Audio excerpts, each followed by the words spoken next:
Welcome to Week and Geek, your new comics preview for January 29th. I'm Mike Ortiz. I'm the Chris Brown. What do you got? Well, I'm going to lead off with a book here that would be unusual for me. As I've said before, I don't do a lot of adaptations. I am currently liking the Sons of Anarchy, but this is one I mostly wanted to bring attention to because this is kind of a weird book where when these books first started coming out, they appeal to a different audience than the guys who just come into the comic book store every week. We've got Serenity Leaves on the Wind, issue number 1. This is written by Zach Whedon with art, I believe, by George Jonti. This is following the tale of Serenity, of Firefly.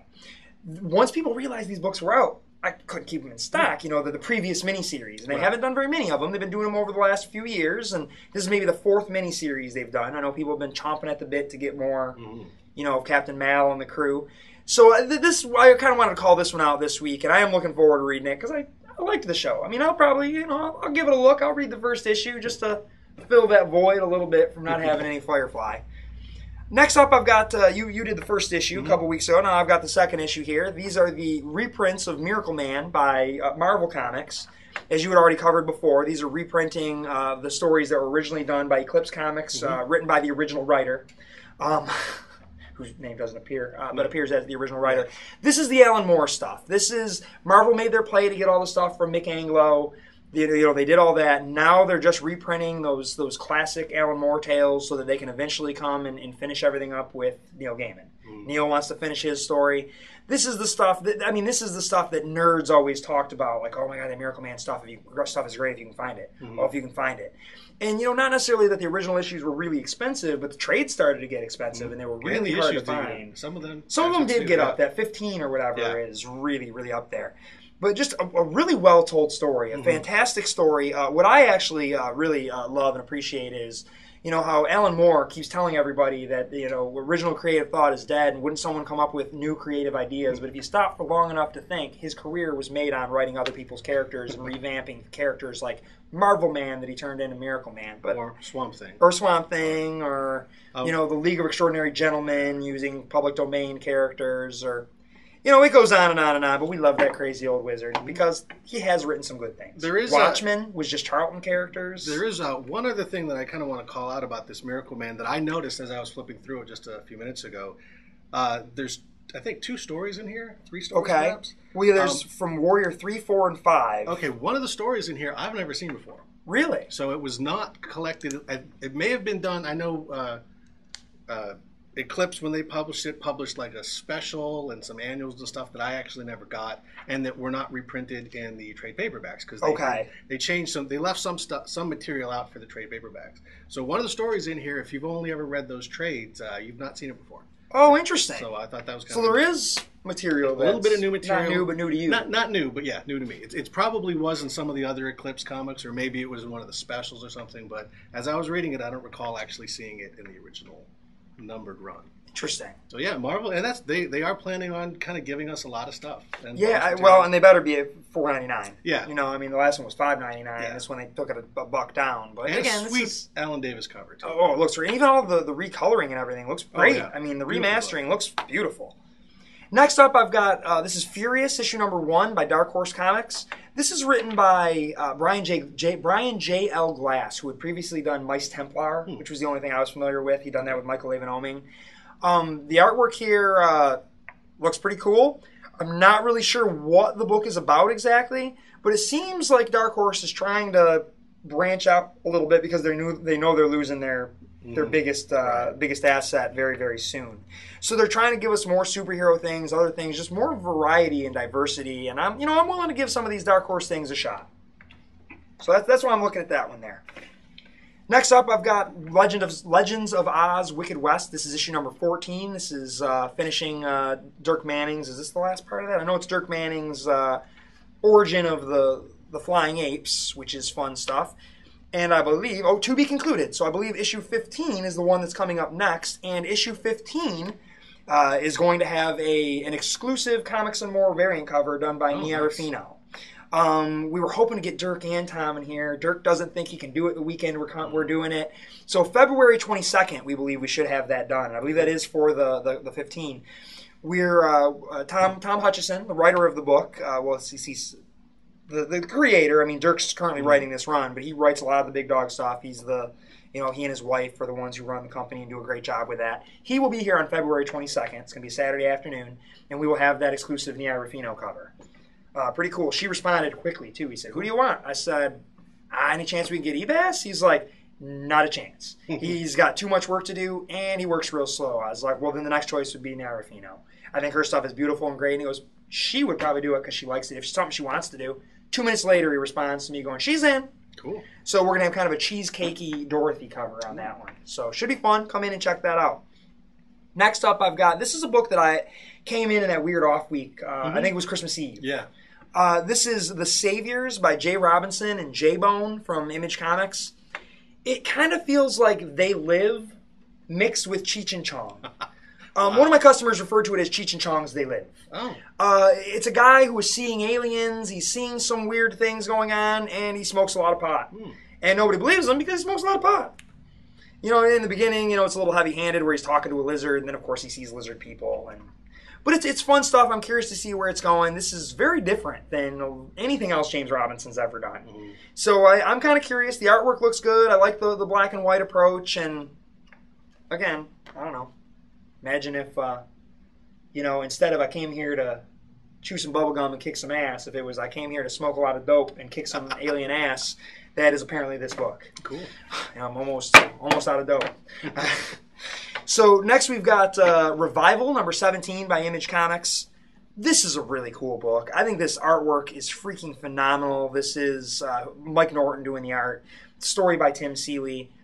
It's a mystery, but it feels like great TV is what it feels like as I'm reading this comic. I mean, and when I say that, I'm not trying to discount the comic medium, because everyone knows I love the comic medium, but comics have always kind of done what comics do, and now I feel like comics, as movies and TV have stolen from other mediums, now, you got guys who could write for TV or movies that are doing things in comics, and they're pacing them that way, and they're telling the kind of story you would see there.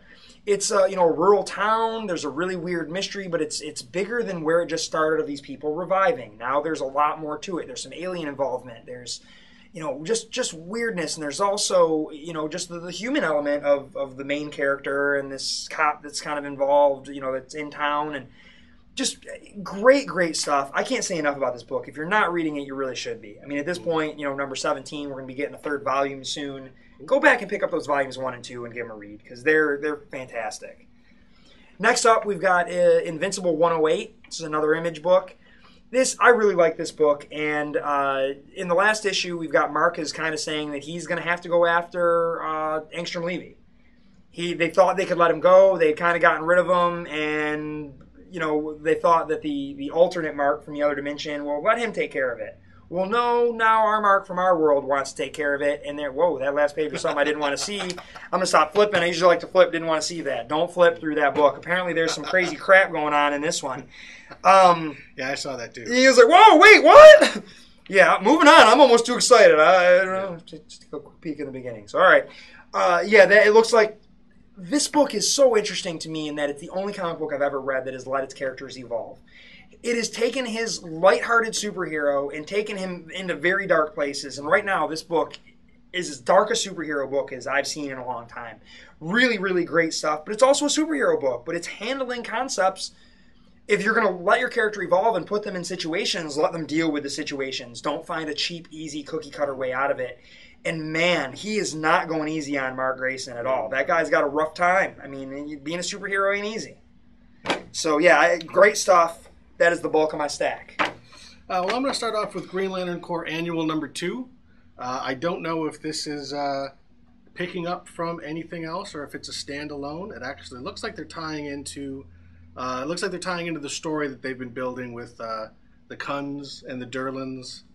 And look, this actually continues in Green Lantern Corps number 28. So if you're a regular Green Lantern Corps reader, read this before you read the next issue. Otherwise, you're not going to know what's going on.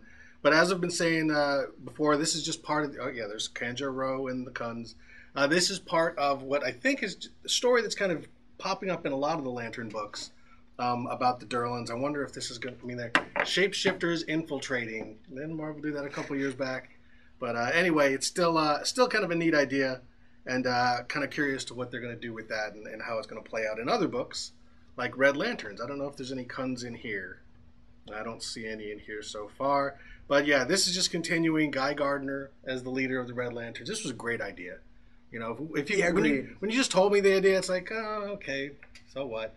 But the way they've done it is great. Guy is a perfect Red Lantern. I almost hope he just stays a Red Lantern. He probably will. I mean, as long as they keep the concept. Yeah, you know, eventually he's going to come back. Once Charles Soule leaves the book, someone's going to make him a green or put him back in the Green Lanterns. But in this one, he's meeting up with Ice, who was a flame of his from years past. Right. Before he was a vicious Red Lantern. So I don't imagine that's going to go well. We've got Atrocitus back. Atrocitus is not too happy with Guy because Guy killed him and stole his core. So, yeah, great stuff. Charles Soule, who was here not too long ago, yep, really turned this book around. I mean, I think this is one of my favorite of the Lantern books, whereas before Red Lanterns was kind of iffy.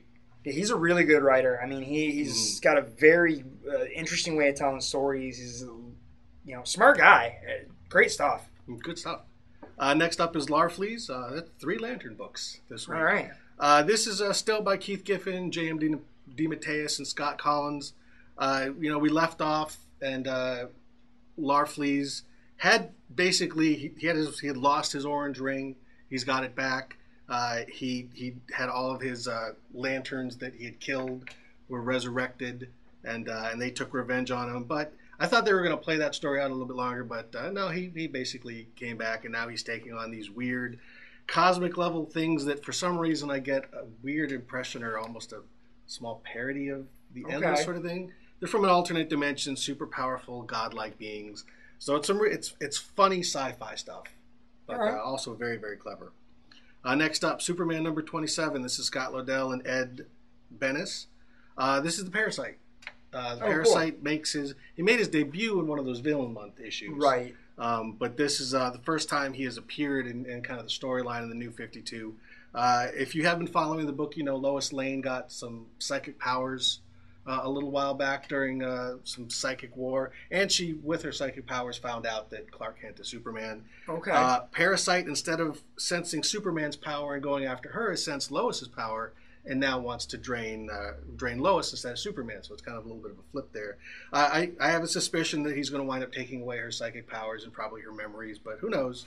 But this has been a solid book. I think I'm liking action a little bit more. I think Greg Pak's doing a little bit better job. But Scott Lobdell's doing some just kind of classic Superman stories. I know a lot of people. So he's tying in the Stormwatch stuff there at the end too. Yeah. They had touched on that way back when George Perez. And I think Dan Jurgens were working on the book. So yeah, they're tying in with some of that, picking up some threads from some earlier issues. But overall, I think the Superman books have kind of in a renaissance now for the New 52. Both of them are pretty solid. Well, now they're in their groove, and they've kind of figured out a little closer to where they want to be. Yep, and they're starting to feel like traditional Superman books. He just doesn't have the red tights anymore. Next up, Superior Spider-Man number 26. Well, we all know Peter's coming back in Amazing Spider-Man. In the last issue, Peter reveals that he was not destroyed by Ock. He's been just sort of waiting in his head for the right time. He wound up being the one who got Otto separated from the Venom symbiote, and this is the end game. This is the Goblin War. There's a lot of goblins in this book. There's Green Goblin. There's 2 Hobgoblins. There's a couple other goblins in there, and a bunch of goblin acolytes. So yeah, if you're gonna basically end this big, you're gonna end it with Norman Osborn. Absolutely, because he's the big gun. The Avengers kind of figured out that Spider-Man was up to some shenanigans. And now they're going to confront them. So yeah, all of it's coming to a head. I think the Avengers are going to probably find out what's going on. The Goblins are going to fight it out, and I'm sure when all is said and done, it's going to go back to the way it was before, with a few little tweaks. But hey, that's comics. But yeah, this has been a fun ride if you don't mind reading a Spider-Man book that Peter Parker's not in. Another Spider-Man book that Peter Parker's not in. That was a coincidence. That was pretty good. I like that. Cataclysm, Ultimate's Last Stand. Technically, there's an Ultimate Spider-Man book of this, but we got Spider-Man on the cover. And someone else who dies, because lots of people are going to die in Cataclysm. We have found out that the Ultimate Universe is going to survive this Cataclysm, and so is Miles Morales, but a lot of other people aren't. And I think we're going to start seeing some more of that. This is Galactus eating Earth. I don't remember what number it was, 614 or something. It's close. And they're trying to stop it. They've gotten some information. They got all of Reed Richards' information on Galactus from this universe, and they're going to try to beat him. I'm sure they're just going to wind up sending him back to where he came from in our universe. But this is we're getting some destruction. It looks like a bunch of people died there too. Anyway, this is what we thought was going to be the end of the Ultimate Universe is just going to be the end of this stage of it. We'll see beyond that. Next up, Inhumanity #2. I was almost didn't get this. I was a little underwhelmed by the first issue. Okay. And this is not a traditional kind of storyline. It's jumping into the other books, right? Yeah, it's not really a mini-series. Right. That was supposed to be Inhumanity Medusa, right. and they decided to make it Inhumanity 2. Yeah, I think they basically just changed the title, figuring that it'll just sell more. Well, right, because otherwise people weren't going to order as many. Right. It's a very. I kind of like this idea of doing this story that doesn't have a real book, that just touches other things.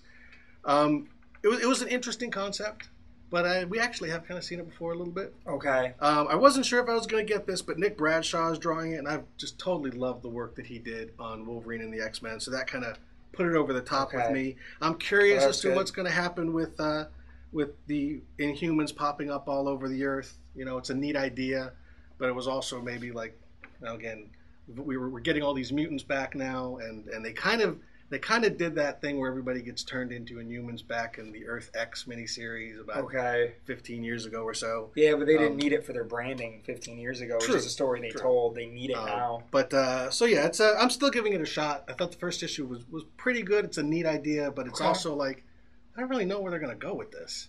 Right. And we know Matt Fraction is not going to be doing the regular Inhuman book, which for some people that's a good thing. For some people it's a bad thing. I don't know. Fraction's hit and miss. Yeah, but you know who's going to be writing it? Charles Soule. Oh, he is. Okay, I didn't know if he was doing it. Well, cool. Well, then it's probably going to be good. I asked him a few questions when he was here on the 23rd of December, and I said, don't tell me anything you obviously can't tell me, and I don't want to ask too many questions, but is this a book with new characters, or is this the Inhumans that I know? And his answer was yes. Good. So yeah, that's my stack. All right, I guess that brings me to the top of my stack here. No surprise, we're looking at Saga number 18. This is... it's getting crazy. I mean, the last issue, the soldier with the television screen on his head kind of finds where they're at. Yeah. Some things happened. The writer gets killed, and the writer seemed to be bonding with, Marco's mom. Mm-hmm. And then the ex-girlfriend shows up, and she has Lion Cat. So there's stuff going on there. It feels like we're really getting into like a nice big chunk of action here all of a sudden. Like this is, he's been building this story, and now we're in the middle of a really intense period. Yep. Some cool stuff. I mean, what's kind of interesting too is, you see that guy with the TV screen get killed, only to watch him start to reboot right at the end of the issue. Like, so maybe you can't kill these guys. But in the course of the writer talking with him, in the last issue, he says, I'm trying to discover what is the opposite of war. It's not peace. Mm-hmm. It's sex. And that's what the guy on the TV screen says, I know, that's the last thing I saw the last time I died. And that's why that issue 12 was such a big deal, that quarter-sized thing that everyone lost their mind about because there was the dirty thing going on the screen. Mm-hmm. It was a plot element that people decided to get mad about. The opposite of war is not peace. It's sex. Interesting stuff. Right? I mean, and that kind of made sense when he said it. I guess it would be. Wouldn't be peace. Right. That's not really the opposite. That's just stopping war. So, this is a fantastic book. Brian K. Vaughan and Fiona Staples just continue to do a great job and just knock this one out of the park with every issue. Yeah, I finally got caught up on that one. Yeah, it does read better when you read 3 or 4 issues at a time, though. And that's kind of how I did that one. It doesn't when you hit a cliffhanger at the end of 4 issues and you're like, I gotta wait. Like, damn it! And then that is what happened on that last one. Oh, yeah. I got to that. Oh, no. Now I have to wait. So that can backfire, but still, good stuff. Read it either way. Just read it. The top of my stack is Guardians of the Galaxy number 11. This is the second part of the Trial of Jean Grey.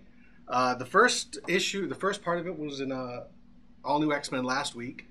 And basically, the Shi'ar, we think it's the Shi'ar. We don't actually see who it is. They're wearing armor, but they're using Shi'ar technology. Okay. So everyone's assuming it's the Shi'ar. It might be. I don't know. They show up and they abduct Jean Grey. And then at the very end of that, the Guardians of the Galaxy show up and say, "We're here to save the day." Oh wait, are we too late? And then we're into this. Okay. So yeah, we don't know for sure who abducted her. We don't know why she's on trial. We don't know who's put her on trial. So hopefully this is going to get into that. But this is a neat idea. You know, a crossover between these books, both of Bendis' books. You know, the most famous X-Men storyline of all time basically dealt with the trial of Jean Grey. So I wonder how many kind of connections they're going to make back to that. So yeah, I'm really curious. I mean, this is going to be some interesting issues. Can she be tried for something that she's going to do in the future? Except for us, it's the past that she's already been tried for once. I don't know. It just seems like they can play with some interesting ideas on this. You know, I don't have any number ones in my stack today. So when I really kind of sat down, I went, what am I going to read first? The one that answers the question of what the hell is going on is this book. So that's why it's the top of my stack. But always a great book. But now that it's kind of tying in with the X-Men stuff, I like it even more. Well, you know what I find interesting, looking at that cover and seeing Angela, and then just moments ago, you know, you were flipping through the Superman, and there was Hellspawn, and then, you know, we were talking about the shift with Miracle Man, Marvel Man. Oh, yeah. Lots of characters through Marvel and DC that were with Image before. Oh, interesting. Because Miracle Man was sort of oddly with Todd McFarlane for half a minute. Kind of sort of owned it for a while. He had a piece of it. Yeah. He owned someone's piece. He still couldn't do anything with it. And there are Miracle Man action figures that he made. And a statue. That are out there by McFarlane. So it's interesting. A lot of these characters that are now at Marvel and DC currently went through Image at one point. Now Image isn't even bothering themselves too much with superheroes. No. They're now doing the indie thing and doing it very well. Yeah. So in 20 years, Saga and Invincible will be at Marvel and DC. Very well could be. I mean, or Invincible could just be run by Skybound Comics, who aren't even with Image anymore. I mean, if Kirkman's empire continues to go the way it is. True. So you never know. I mean, comics are sort of an interesting thing, and it's interesting to watch these characters jump from company to company. And I hadn't thought about that. It sort of made me stop a little bit and go, wow, these things aren't as important as we'd like to make them. So with that is your Week in Geek.